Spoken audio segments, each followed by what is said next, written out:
पूरे देश को दिखाया कि एक राजा वही होता है जो पिछड़े दबे कुचलों के साथ खड़ा हो। शायद बिहार में भी उतरेगी।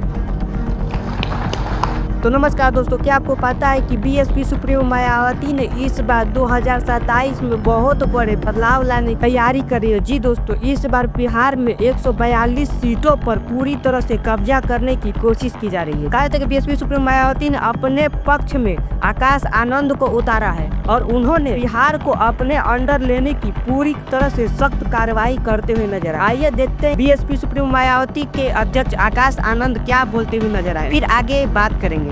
पूरे देश को दिखाया कि एक राजा वही होता है जो पिछड़े दबे कुचलों के साथ खड़ा हो। साथियों, आज हम आरक्षण की बात करते हैं, सामाजिक परिवर्तन की बात करते हैं। उसकी जो पहली चिंगारी शाहू जी महाराज जी ने जलाई थी। और साथियों, आदरणीय बहन जी के नेतृत्व में जिस सामाजिक परिवर्तन की लहर आपने उत्तर प्रदेश में देखी, वह अब लहर बिहार में भी उतरेगी।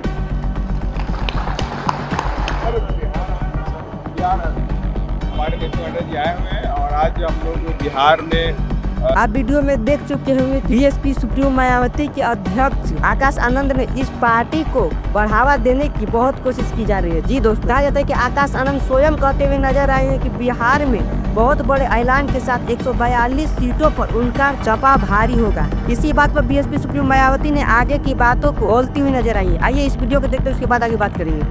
ये जो हमने काम किए बाबा साहब के सम्मान में, तो उससे अब बीजेपी व कांग्रेस आदि की नींद उड़ी हुई है, जिनके अनुयायियों के वोटों को लुभाने के लिए, जिनके अब बाबा साहब के जो अनुयायी हैं या अन्य संत गुरु और महापुरुष हुए हैं, उन जो दलित और अन्य पिछड़े वर्ग से ताल्लुक़ रखते हैं, तो उनके अनुयायियों के आप देख चुके होंगे कि बीएसपी सुप्रीमो मायावती ने ऐलान करते हुए नजर है कि इस बार बहुजन समाज पार्टी बिहार में अपना सप्ताह भारी करेगी। दोस्तों, आपका क्या राय है? कमेंट बॉक्स में बताइएगा कि किसकी पार्टी की सप्ताह भारी होनी चाहिए और किसको जीतना चाहिए बिहार में।